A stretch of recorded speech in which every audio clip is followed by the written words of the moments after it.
Everyone, আসসালামু আলাইকুম। This is Maya and welcome my page creation by Mayapari. কেমন আছো তোমরা সবাই? আশা করি অনেক অনেক ভালো আছো। তো চলো আজকে একটা রেসিপি তৈরি করতে করতে তোমাদের সঙ্গে একটা মজার রান্নার গল্প শেয়ার করি। একদিন এক স্বামী খুব গর্ব করে তার স্ত্রীকে বলল, আজ আমি রান্না করব। স্ত্রী খুশি হয়ে বলল, ঠিক আছে, দেখি তোমার রান্নার জাদু। স্বামী ইউটিউব দেখে দেখে রান্না শুরু করলো। মশলা দিল একটু বেশি, লবণ দিল আন্দাজে, আর মাঝে মাঝে নিজেই বলছে, আহ কি সুন্দর গন্ধ। অবশেষে রান্না শেষ হলো এবং দুইজন খেতে বসলো। স্ত্রী এক চামচ মুখে দিয়েই চুপ। স্বামী জিজ্ঞেস করলো, কেমন হয়েছে? স্ত্রী হাসতে হাসতে বলল, রান্না তো দারুণ, কিন্তু মনে হচ্ছে লবণটা একটু বেশি ভালোবেসে ফেলেছ। স্বামী বলল, তোমার জন্যই তো, ভালোবাসা একটু বেশি হয়ে গেছে। গল্প করতে করতে এইদিকে আমাদের রান্নার প্রসেস শুরু হয়ে গেছে। কিন্তু গাইস, গল্পটা ভেবো না যে আমাদের উদ্দেশ্য করে বলেছি। আমাদের খাবারটা অনেক মজা হয়েছিল।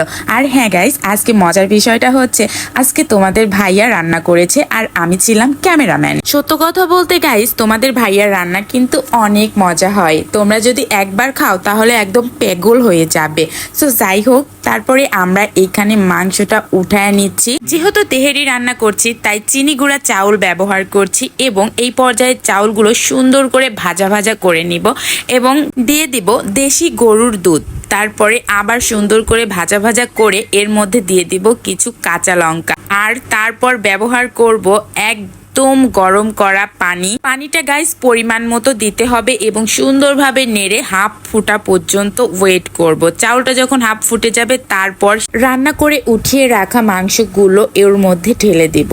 তারপর এটা সুন্দরভাবে নাড়াচাড়া করে চাউলটা পুরোপুরি ফুটা পর্যন্ত ওয়েট করব। এর মধ্যে আমাদের ইফতারের টাইম হয়ে গিয়েছিল, তাই আমরা দুইজন ইফতারটাও সেরে নিলাম। আর মুড়ি মাখাটাও অনেক মজা হয়েছিল। তারপর ইফতার শেষ করে এসে দেখি, ও মাই গড গাইস, আজকে আমাদের রান্না এত সুন্দর আর খাবারটা এত মজা হয়েছিল। অনেক মজা করে খেয়েছি দুজন। সো গাইস, ভিডিওটা ভালো লাগলে অবশ্যই লাইক কমেন্ট করে পাশে থেকো। আল্লাহ হাফিজ।